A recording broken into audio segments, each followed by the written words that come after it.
você trouxe a sua Bíblia, privilegie essa Bíblia querida aí e abra aí sua Bíblia em 2 Coríntios, capítulo 12, versículos de número 7 a 10. E eu queria que a gente lesse juntos. São poucos versos tão especiais que eu queria convidar você a ler comigo e a gente participar desse tempo abençoado. Eu vou ser franco com você, eu levei muitos anos para entender não só o que esse texto tem para dizer, mas porque esse conteúdo que está aqui dividido tem para dizer. Eu já estou vendo que existem pessoas nos visitando, eu quero dar as boas-vindas para vocês e que o Senhor fale ao seu coração nessa noite. Vamos juntos? E para que não me ensoberbecesse, juntos de novo? É isso aí, tá? Agora vamos lá, valendo? E para que não me ensoberbecesse com a grandeza das revelações, foi-me posto um espinho na carne, mensageiro de Satanás, para me esbofetear, a fim de que não me exalte. Por causa disso, 3 vezes pedi ao Senhor que o afastasse de mim. Então ele me disse: a minha graça te basta, porque o poder se aperfeiçoa na fraqueza. De boa vontade, pois, mais me gloriarei nas fraquezas, para que sobre mim repouse o poder de Cristo. Pelo que sinto prazer nas fraquezas, nas injúrias, nas necessidades, nas perseguições, nas angústias por amor de Cristo. Porque quando sou fraco, então é que sou forte. Gente, nós estamos vivendo um período de muita crise. Ele veio sucedido de um período em que o nosso país tinha algumas perspectivas incríveis. Nós tínhamos muitos planos e sonhos, investimentos e tudo isso. E um país que se sentia muito forte, agora está enfrentando uma crise terrível e uma falta de perspectiva para aqueles que estão se formando. Existem gente falando, inclusive, que 60% a 65% das pessoas recém-formadas não tem nenhuma perspectiva de colocação profissional. Nós estamos vivendo essa crise, nós estamos vivendo esse conflito. E eu queria, diante dos conflitos que a gente vive na vida, propor para você pensar conosco nessa noite sobre que fortaleza é essa que Deus edifica nas nossas fraquezas, nas imensas fraquezas que nós temos. Deus te abençoe, pode se assentar e nós vamos compartilhar isso juntos. Que fortaleza é essa que Deus pode edificar na fraqueza? Primeira coisa é que eu queria propor uma coisa muito fora do que está sendo dito no cenário religioso e não religioso dos nossos dias. Deus edifica o seu plano nas tragédias. Ele faz isso, ele pode fazer isso. Deus, ele pode realizar algo, está aí, nosso primeiro aspecto, a edificação de Deus nas tragédias. Nós estamos num mundo de vencedores, todo mundo está vencendo, é impressionante isso. Nossa educação religiosa é essa.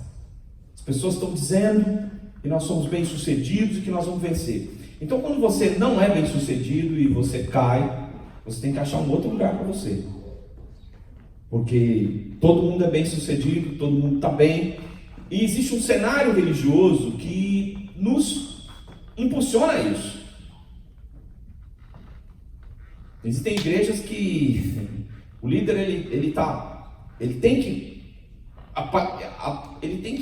aparentar ser uma pessoa muito bem-sucedida.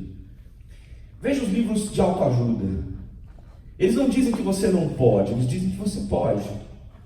E eu lembro que num período da minha vida eu me divertia porque eu gostava de uma seleção musical e eu estava fazendo uma segunda graduação e eu ia ouvindo aquela seleção musical e era um programa de autoajuda contando histórias de pessoas que conseguiram suplantar uma circunstância difícil. Eu confesso para vocês que eu ia no caminho dando risada, porque eu sabia que mensagem era aquela que estava dizendo para mim assim, que eu posso. O grave problema é quando dizem para mim que eu posso e eu chego na segunda-feira e eu percebo que eu não posso, que eu não estou conseguindo, que as coisas não estão dando certo como os caras estão falando. E por isso que eu tenho dito aqui que autoajuda é muito diferente de ajuda do alto. É muito diferente. Autoajuda é você pode, e ajuda do alto é você não pode e você precisa de ajuda. A gente tem que vencer em tudo. E quando a gente fracassa? Como a gente faz? E quando a sua família deu errado, e quando o plano de negócio que você tinha feito não foi bem sucedido, olhem a experiência do apóstolo Paulo. Ele diz o seguinte, que depois de ter visto coisas que, uau, é mais do que ir para a lua, é ver a glória de Deus, o plano de Deus. Depois que eu vi tudo isso, diz ele, foi-me posto um espinho na carne. Apesar do português poder ficar mais fluido, o que ele está dizendo é o seguinte: foi colocado em mim um espinho na minha carne. Eu não quero. Agora ficou bom. Ficou bom, já deu certo. Eu não quero dizer para você que tipo de espinho na carne podia ser. A minha impressão é que é algo nos olhos de Paulo mesmo, que causa muita dor. Ele tem dificuldade de escrever, escreve com letras grandes. A Bíblia diz: olha, se vocês pudessem ter tirado os meus olhos para me dar, vocês teriam feito isso. Mas não importa o que a Bíblia diz é que é sarcose, ou seja, na carne. E isso incomoda muito. Incomoda ao ponto de dizer que eu estou tomando bofetadas do diabo. O diabo ri de mim por causa disso. Eu orei 3 vezes. Ele é muito crente, então ele orou 3 vezes. Se fosse eu, você, nós íamos orar umas 3.000. Ele é muito crente, homem de oração. Ele sabia que Deus não ia atender. Ele orou 3 vezes. E ele começou a lidar com uma coisa que era muito difícil. É o que Deus pode fazer quando uma tragédia se avista na minha vida e eu não tenho solução e eu estou vivendo a fraqueza. Como é que eu vou lidar com esse conflito? Como é que eu vou viver? E como é que eu vou lutar contra uma outra voz que está lutando contra mim? Como é que eu vou falar se o outro está falando? Como é que eu vou sobrepujar essa circunstância? Né? Meu aliado está contra mim, o que eu vou fazer? Eu queria te dizer nessa noite que Jesus é vencedor, e que se você anda com Ele, Ele vai vencer, mas não necessariamente da maneira como eu e você esperamos. Como que eu vou lidar com as fraquezas? Como que eu vou lidar com as tragédias? Como lidar com enfermidades? Como que eu vou lidar com tudo isso? Queria te dizer uma coisa nessa noite, muito importante. Que asteneia, que é fraqueza, também significa enfermidade. Às vezes a palavra fraqueza na Bíblia ela é usada como enfermidade. Como eu vou lidar com algo que me torna fraco, frágil? Como eu vou lidar com algo que eu não consigo vencer? Por que Deus responde não? Quando todo mundo está dizendo que Deus só responde sim.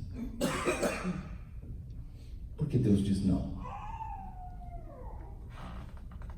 Eu, na minha infância, eu ficava, né? Tem gente que ainda está na infância de responder que Deus diz 3 coisas, né? Sim, não e espere. Caixa eletrônica.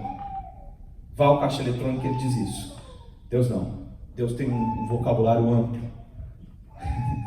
Tem um discurso amplo para dizer muito mais do que sim, não e talvez. Deus às vezes muda de assunto. E é isso que você precisa entender. Deus não é você, nem eu. Seu repertório é amplo. E uma das coisas que Deus diz, uma das razões por que Deus diz não, segundo esse texto, é para manifestar a graça. Favor não merecido e que é dispensável a você de uma forma que você não planejou, não sabe como, mas Ele fará. E por quê? Porque Ele quer. E Ele não vai responder a você como você deseja, mas vai dispensar graça para a sua vida. Graça é algo que você não sabe do que se trata e que você não possui. Deus vai fazer. E essa graça é tão suficiente que não só é suficiente para mudar a sua vida, mas para mudar o mundo que está ao seu redor. Então, a primeira coisa que eu queria te dizer sobre essa fortaleza no meio das fraquezas é que ela se implanta inclusive nas tragédias, naquilo que você não pode mudar, naquilo que foi uma catástrofe. E você diz: o que eu vou fazer? então você não vai fazer, porque você não pode fazer, mas a graça de Deus vai fazer. E uma das maneiras da graça de Deus operar é que a graça de Deus ela é multidirecional, e a graça de Deus ela trabalha com o presente, o passado e o futuro. Nada pode fazer isso, só a graça de Deus. Deus pode perdoar você quando você não consegue se perdoar. A Bíblia usa um termo repetidamente: Ele apaga as minhas transgressões. Quem pode fazer isso? Você não pode, porque você vai carregar a culpa com você. Mas Jesus levou a sua culpa na cruz do Calvário. Ele é o sacrifício por você. Isso chama-se graça. Nada nesse mundo pode oferecer isso para você. Ninguém pode te dar esse perdão. Ninguém. Nem você mesmo. E a graça de Deus vai trabalhar na sua tragédia. Não importa qual seja ela, qual seja a sua situação, qual seja a sua fraqueza, Deus vai trabalhar. Eu queria te dizer uma coisa que hoje está fora de moda, mas eu queria fechar esse primeiro ciclo de conversa dizendo o seguinte: o diálogo entre nós nas Escrituras. Deus é um Deus de gente fraca. Deus é um Deus de gente fraca. E se você entender o que é divindade, você tem que entender que só existe esse jeito. Você diante de Deus é muito fraco. Deus pode e você é muito fraco. A segunda coisa que eu quero te dizer está aqui, já na nossa, para você ver, que é o poder de Deus sobre a fraqueza. Queria falar uma coisa para você que tem me marcado nas últimas semanas. É que você não sabe o tamanho da sua fraqueza, porque você foi treinado para ser um cara vencedor. E todos os nossos pais, nossos amigos, treinadores vão dizer que a gente vai ganhar, e nós vamos dizer isso para nós mesmos. E quando a gente começa a produzir erros terríveis, e para os quais nós não temos acesso e nem queremos ter acesso. Eu estive ouvindo um preletor nesses dias e eu fiquei impressionado com a franqueza dele. Ele tem falado do mundo todo e ele diz: eu era uma pessoa irada. E eu resolvi confessar isso para minha esposa e ela diz: mas você finalmente descobriu. Será que você tem acesso à profundidade dos erros que você tem cometido? Ou que tamanho de fraqueza é essa que você tem? Quais são os erros que realmente nós cometemos? Quando Davi matou Urias, o Heteu, com a espada dos filhos de Amon, e adulterou com a esposa dele, ele não diz: eu cometi um grave erro. Ele diz uma coisa no Salmo 51: eu nasci em pecado, e foi assim que minha mãe me concebeu. Eu não cometi um errinho, eu nasci com erros. Qual é a profundidade dos seus erros? Eu queria te falar uma coisa agora que não só está fora de moda das mensagens evangélicas, mas exige uma profundidade de relacionamento com Deus. Às vezes você está querendo a companhia que vai encher sua vida de alegria, e o Senhor está querendo curar você de uma solidão que tem o tempo da sua existência. Você aprendeu a ficar só, acompanhado e só, sem ninguém. O Senhor quer curar você e Ele precisa trabalhar na sua alma, no profundo da sua alma, para curar você. Sabe como Deus trabalha numa fraqueza para gerar força, para gerar poder, como Ele diz. Ele não vai limitar essa fraqueza, Ele não vai dizer: olha, você não é fraco. Não, Ele vai mostrar qual é a dimensão da sua necessidade de Deus. Enquanto você achar que pode, que é forte, você não vai ver qual é o tamanho do problema. Mas se você deixar Deus agir, Deus vai levar você para um lugar que é o lugar da transformação. Deus não quer acusar você, não quer me acusar, Ele quer transformar a minha vida e a sua vida, porque Ele pode fazer isso. Mas existe um tipo de fé e um tipo de mensagem que querem dizer que as coisas estão tão bem, que está tudo muito bem, e que nós estamos na igreja, e que a igreja é o céu. E você vai continuar vivendo uma vida completamente equivocada em relação ao plano e propósito de Deus, porque você não consegue ver qual é o tamanho do seu problema. Algumas pessoas estão se escondendo na sua denominação religiosa, ou no sucesso religioso da sua denominação, estão se escondendo na sua profissão, estão se escondendo nos seus valores pessoais, de vitórias que foram conseguidas no passado. Mas a mensagem do Senhor Jesus, que é o poder de Deus sobre a fraqueza, sobre a sua fraqueza, é uma mensagem contrária à mensagem de autoajuda, contrária ao que o mundo cristão está dizendo. E eu queria dizer para você o que está acontecendo nos nossos dias. Os evangélicos estão vendo o seu crescimento numérico, estão empolgados, estão achando que vão conquistar a política do nosso país. E como vai a moralidade da nossa nação? Como vai essa representatividade religiosa que nós temos ouvido falar? Será que ela traduz o que deveria ser o nosso país? Será que o nosso país está cometendo menos erros seguindo assim? Queria te falar uma coisa muito explícita nessa noite: o evangelho precisa mudar quem eu sou. Havia um avivalista chamado Gypsy Smith, e um dia perguntaram para ele como é que o avivamento começa. Ele diz: faça um círculo lá dentro do seu quarto com giz em volta de você e peça a Deus para avivar tudo que está dentro do círculo. Quando Deus atender essa oração, o avivamento começou. Você quer um país transformado? Peça a Deus para mudar tudo que está em volta do círculo, dentro do círculo, e o país vai mudar. Peça para que quem está dentro do círculo tenha uma consciência nova, viva um caráter novo, e tudo vai mudar. Será que estamos vivendo uma vida irrepreensível? Antigamente ser cristão era uma coisa que chamava a atenção das pessoas. Será que isso é um movimento hoje, uma camiseta, uma maioria que pode eleger um presidente, uma presidenta, o que você quiser chamar? Será que é isso que é ser cristão? Eu queria te dizer uma coisa muito louca nessa noite: é que a igreja deve ser um lugar para fraqueza, para gente fraca, para gente carecida, que possa cantar um hino antigo que dizia: careço de ti, Jesus, de ti, Jesus, careço, do teu amparo sempre. Ó, dá-me o teu amor. Senhor, eu preciso, eu não posso, sem o Senhor não dá para continuar, eu não posso. Quando você abre o seu coração para entender isso, o céu vem até você, e o milagre da transformação começa a acontecer, que é o poder de Deus. Queria te falar sobre uma palavra que Deus disse para: a minha graça te basta. O verbo arkel, ele diz o seguinte: a minha graça é suficiente. A minha graça é suficiente.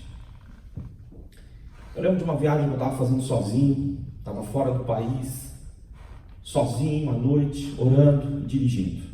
Não tinha um destino certo, estava agora completamente de férias, tinha saído de uma universidade, estava dirigindo à noite, chorando, suplicando o favor de Deus, e o cenário da minha vida não estava agradável, e eu tinha um desafio pela frente, de que o cenário ia ficar pior do que eu imaginava. Era o que eu vi, o que eu tinha pela frente. Enquanto eu orava e chorava, eu disse uma coisa que marcou minha vida: Senhor, o que eu tenho aqui contigo é o que eu preciso. Eu não quero perder isso nunca. É isso que é meu amparo. E é isso que vai me sustentar. Não me deixa perder isso. Sabe, quando você se achega a Deus e de todo o seu coração e diz: Senhor, eu estou fraco, mas eu sou teu, o Senhor se agrada disso. E o poder dele se apresenta para completar a obra que ele planejou na sua vida. Terceira coisa que eu queria te dizer nessa noite, sobre essa fortaleza na fraqueza, é que existe uma força de Deus que nasce na fraqueza. Diz o versículo de número 9. Então, vamos reler para a gente guardar. Então ele me disse: a minha graça te basta, porque o poder se aperfeiçoa na fraqueza. O poder se aperfeiçoa na fraqueza. Que poder é esse que nasce na fraqueza? A fraqueza nos faz deprimidos. Quando você está fraco, você fica impossibilitado. Você começa a dizer: não vai dar, eu não dou conta, eu desisto. Mas eu queria te dizer nessa noite que a fraqueza para Deus é o lugar do milagre. É o lugar onde Deus quer realizar a sua vontade. Deus não precisa de material pré-existente. Quando a gente quer um milagre, a gente começa a pensar nos nossos amigos. Eu vou ligar para um amigo meu, vou pedir uma ajuda, Deus vai agir. Deus não precisa de ajuda. Deus não precisa. Deus não precisa de médico, não precisa de advogado, não precisa de pastor, não precisa de ninguém para ele agir. Para ele converter alguém, não precisa de nada. Ele pode pegar uma Bíblia numa gaveta e converter o coração de uma pessoa. Ele pode pegar o Alcorão e converter o coração de uma pessoa. Porque ele pode. O que nós podemos é só destruição. Mas Deus não tem limites para operar. E eu queria te dizer uma coisa: que Deus age de forma diametral à sua carência. Então você não tem nada. Então você fala: bom, do jeito que eu sou, o que pode acontecer comigo? Uma manifestação pequenininha. Não. Deus pode agir pleno, como Ele quiser. E eu queria te alertar para algumas coisas muito interessantes. Os gregos, Platão escreveu um livro chamado O Banquete, que fala do nascimento do amor. E o livro vai descrever como que o amor nasceu, e uma das versões finais do livro de uma das pessoas que está no banquete diz o seguinte: que banquete de verdade, que amor nasceu de duas pessoas, de recurso, tá? De recurso e de pobreza. No dia natalício de Afrodite, recurso tinha se embriagado de néctar, então pobreza engendrou ter um filho de recurso. Por isso, nesse dia nasceu o amor, que todo dia nasce carente, mas é sempre pleno de recursos. Que num dia morre e no outro renasce com toda força, porque é filho de alguém que pode e de alguém que nada pode. O que eu e você temos na nossa relação com Deus é o grande amor de Deus por você. E você não tem recurso, você é pobre, mas Deus pode. Ele resolveu amar você. E Paulo diz: por isso eu sinto prazer nas injúrias. Quando alguém fala mal de você, você fica ensandecido. Você quer pegar alguém. Quando começam a falar algo contra a sua moral, que você roubou, que você pegou, que você enganou, aquilo é um veneno que te faz fraco. Ele diz: eu sinto prazer nas injúrias.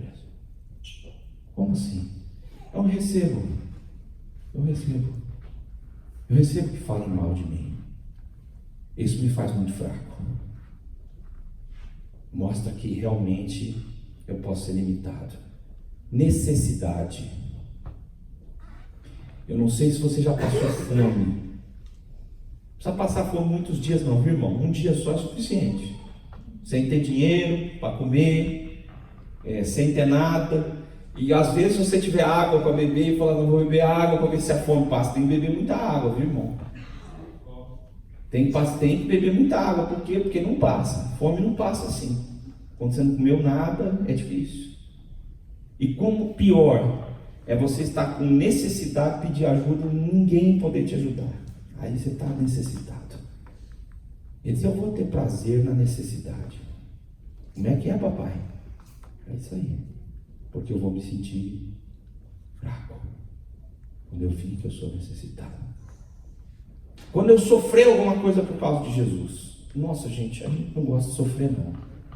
Começou a sofrer, você já começa a chorar, a gritar e a qualquer coisa. E o evangelho no começo, e hoje em dia, nos lugares onde existe perseguição, as pessoas não estão chorando por ser cristãos, elas estão pedindo coragem para testemunhar.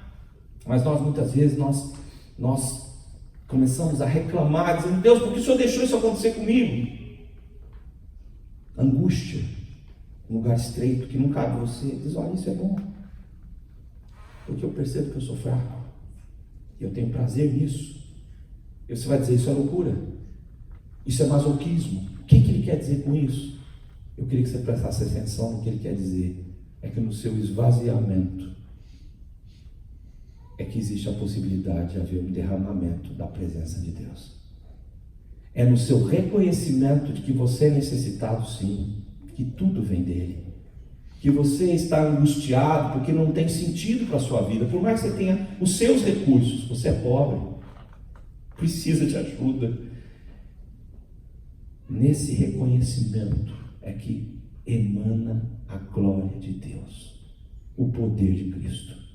Ser propício a mim, pecador, é a oração que Deus quer que eu e você façamos.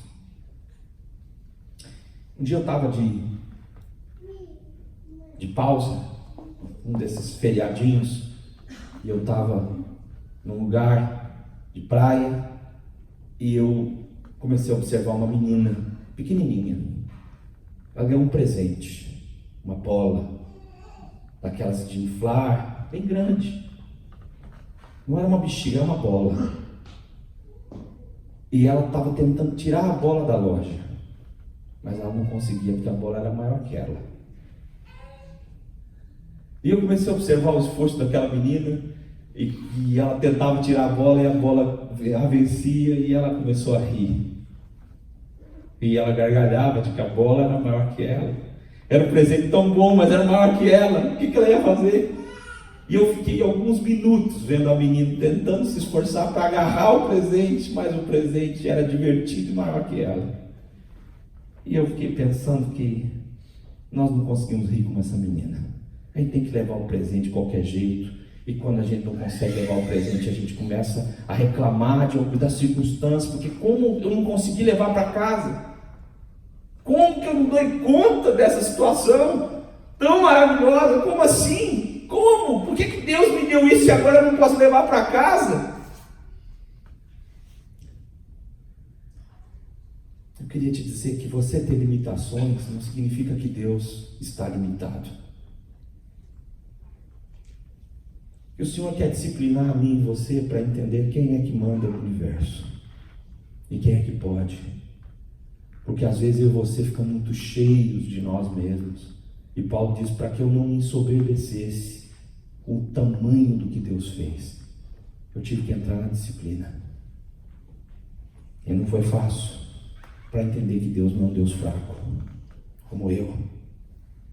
Por isso eu vou aprender a me gloriar nas fraquezas.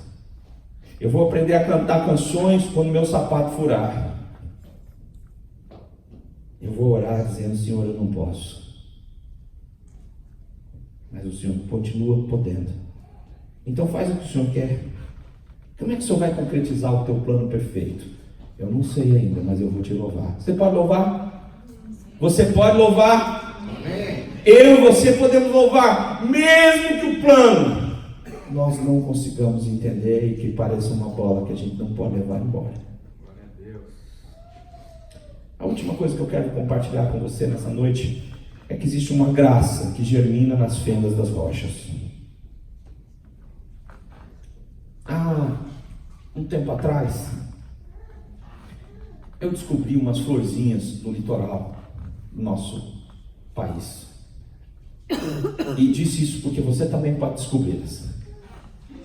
Eu gostava de uma paisagem lá no litoral norte. Toda vez que eu passava por lá, eu descobri que tinha uma florzinha numa pedra. E eu não tinha curioso, eu falei: eu já sei o que deve acontecer. Essa florzinha, ela deve sair de algum lugar, e eu estou imaginando que é da pedra, mas não é da pedra, porque de pedra não surge flor. E se surgisse flor, já teria morrido. Mas um dia, teimoso, eu resolvi ver que florzinha era aquela que eu havia passado, pelo menos nos últimos 2 meses ela continuava lá, e eu tinha que descobrir a origem da flor. Então me aproximei, enfiei o dedo até onde eu podia e descobri que tinha uma flor no meio de uma pedra. Mas eu não acreditei, então eu aproximei e pus o olho lá dentro, o máximo que eu pude ver. E eu descobri que Deus planta flores nas fendas das rochas que se quebram. Eu queria te dizer que lágrimas são orações. É que o Senhor quebra coisas para plantar flores, porque Ele pode. Então quando você diz assim, não, mas eu estou quebrado, não, tudo bem, você está quebrado, mas não quer dizer que Deus não pode fazer disso um jardim. Deus pode. Nós temos estereótipos de sucesso, famílias bem-sucedidas, bonitas, saem na foto, todo mundo bem-sucedido. Nós não queremos que a nossa vida quebre, mas a nossa vida quebra. Talvez você que está me ouvindo nessa noite fez planos, seus planos eram perfeitos, e agora você está numa confusão, você não sabe como você vai sair dela. Queria te dizer que Deus tem um plano nas fraturas da vida, porque Ele é Deus, Ele não é o Eli, não é você. Então Ele tem plano, inclusive quando as coisas quebram, quando a impossibilidade, a fraqueza vem sobre você e você não sabe mais o que fazer. Queria te dizer que alguns caminhos precisam cessar, para que você encontre o caminho que é Jesus. Você precisa entender que alguns dos lugares que você pretende trilhar para o resto da sua vida vão dar errado. Por isso o caminho que é Jesus veio se apresentar para você. E você tem que assumir que fracassou, que não vai dar certo. Você não pode. Deus não tem limites, mas eu e você quebramos. Eu me lembro de uma situação bem estranha que aconteceu. Eu era pastor, eu tinha vivido uma vida muito ativa. Ainda estou vivendo essa vida muito ativa. Eu estava vivendo uma vida muito ativa. E eu estava estudando, estava fazendo a faculdade, grego e português, e estava sendo uma coisa muito boa para mim. Mas um dia eu cheguei de manhã e o colega meu falou assim, e aí, está pronto para a prova? Eu nem lembrava que tinha prova.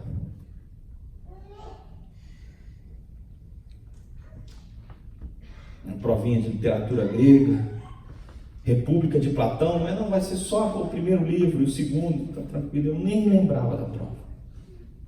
E eu falei, bom, eu não sou mais menino, não vou fingir que eu não estou aqui, vou falar para o professor que eu não vou fazer a prova.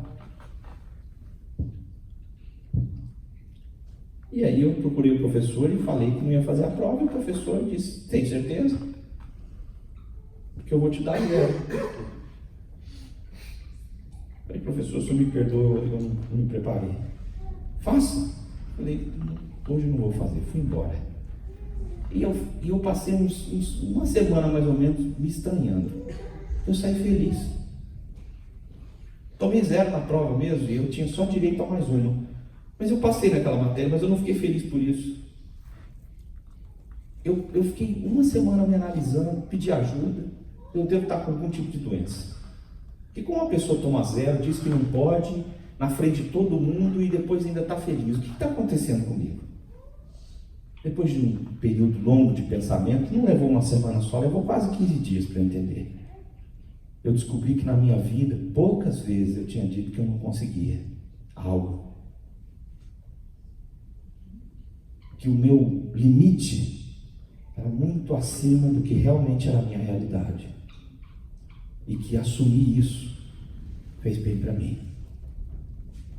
Talvez você esteja vivendo uma vida, sabe? Uma aparência, algo que você assumiu que você precisa ser. Mas talvez não esteja dando certo. E ao invés de fingir que você não tem fraquezas, chame, como diz o texto, há um verbo que diz, eu estou assumindo essa situação que eu vivo, para que sobre mim repouse o poder de Cristo. Se coloque sobre mim o poder de Cristo. Eu estou assumindo que as coisas não são como eu imagino, que eu não sou uma pessoa ilimitada para que Deus haja. Quando eu estou fraco, então eu estou forte. Termina o versículo 10. O que esse texto diz? Quando eu cesso, Ele inicia. Minha imagem está maculada, minhas posses estão perdidas, minha vida cessou, minha saúde está comprometida, meus sonhos estão destruídos, mas Deus vai fazer surgir nova vida de tudo isso, porque Ele pode. E eu queria te falar uma coisa, só para você não pensar que é esforço de minha linguagem nessa noite. Foi isso que o Senhor Jesus fez por você. E se Ele não fez isso por você, você continua perdido nos seus pecados, porque você não podia nada e Jesus morreu por você. Você não tinha nada e Ele morreu por você. O justo pelo injusto, o rico pelo miserável. Foi isso que Ele fez por você. E Jesus diz o seguinte, Deus diz o seguinte através do apóstolo Paulo: se Ele não poupou seu próprio Filho, antes por todos nós o entregou, porventura Ele não nos dará graciosamente com Ele todas as coisas? Se eu fui capaz de fazer isso por você, inimigo meu, será que eu não sou capaz de conceder todas as coisas? Será que eu não sou capaz de concretizar o plano? Será que eu estou fraco? Não pense mais que as fraturas na sua vida são o seu problema. Isso é o canteiro de Deus para fazer a sua obra, o ambiente da atuação divina. Eu escolhi uma pessoa muito querida. Eu não conhecia pessoalmente ele, mas eu escolhi esse homem querido, Packer, para contar um pouco da história dele para a gente ouvir nesse momento.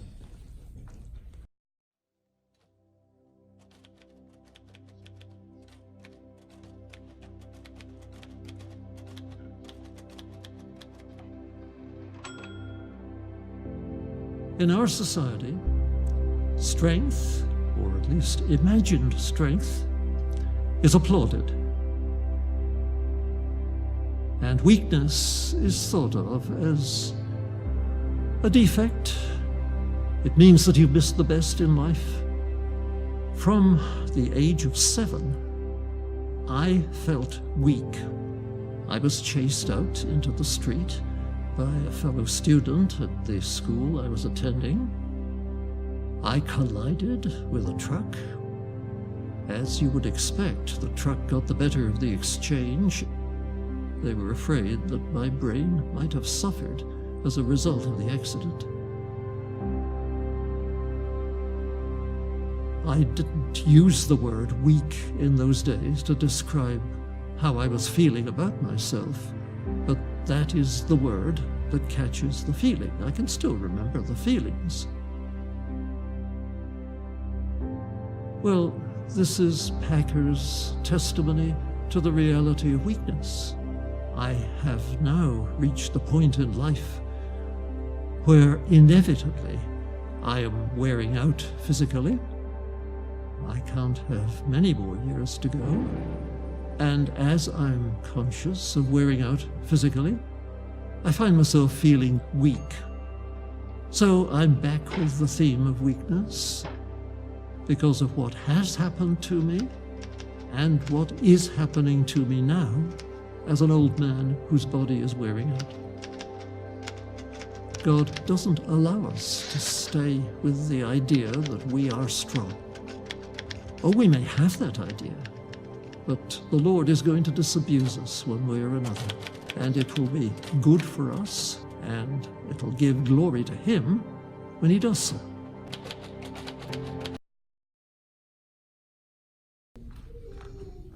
Gostei dessa imagem do Packer, que escreveu um livro incrível sobre a soberania de Deus. Gostei de ver o Packer dizendo que é isso que Deus quer que a gente compreenda, que nós somos fracos, para que Ele repouse o poder sobre você. Ao invés de voltar essa semana para a sua vida e começar a se gloriar sobre o que você é capaz de fazer, glorie-se sobre o que Cristo é capaz de fazer na sua vida. Por outro lado, permita que as fissuras da sua história, os erros que você tem cometido, possam ser visitados pela graça de Deus plenamente, para que sobre você repouse o poder do Senhor Jesus. Eu queria, nesse momento, orar por uma pessoa muito querida para nós. Vou pedir que você venha aqui à frente, Dileuda, nós vamos orar por você. A Dileuda, uma pessoa muito querida para a vida da nossa igreja, uma serva que tem ajudado. E a Dileuda, essa semana, sobe aqui, fica aqui do meu lado. A Dileuda tem uma notícia difícil.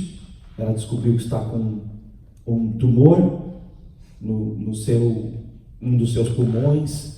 E nós vamos orar por ela, para que o Senhor repouse o poder de Cristo sobre ela. Sabe? É uma notícia que nós não sabemos a extensão, nós não sabemos o que vai acontecer, mas para o Senhor Jesus não faz diferença. Eu vou pedir que você se coloque de pé. Eu não vou pedir que você estenda a sua mão, porque se você não acredita que Deus pode operar, nem estenda a sua mão, e não vai ajudar de nada. Mas nós vamos orar. E é uma circunstância para a vida da nossa igreja, para exercer a confiança do que o Senhor pode fazer. Senhor, no nome de Jesus, Pai, a minha oração nessa noite é que o Senhor cure a Dileuda. Que o Senhor a liberte completamente do mal que a comete, seja ele benigno, maligno, Senhor, seja o que for. Essa é a minha oração. Mas depois de expor as Escrituras nessa noite e de ter lido as Escrituras, eu quero lhe pedir por algo maior, Pai, que o teu plano se concretize. O teu plano é perfeito. O Senhor sabe o que é melhor. O Senhor sabe o que glorifica o teu nome plenamente. E eu quero pedir que essa circunstância de fraqueza, de enfermidade, glorifique ao teu nome, Senhor. Nós, como igreja, nos reunimos aqui como um corpo e te suplicamos, Senhor Deus, se apraza o teu coração, cura a vida da Dileuda, Senhor. Porque o Senhor pode. Amém. Mas que nessa noite ela saia fortalecida pela graça do Senhor, mesmo diante da sua enfermidade. Pai, glorifica o teu nome, porque eu sei que o Senhor fará isso. Muito obrigado pelo teu grande amor. Quando nós recuarmos nossas mãos, Pai, nós vamos continuar orando incessantemente, Senhor, para que o teu propósito se cumpra na vida dela. No nome de Jesus. Amém.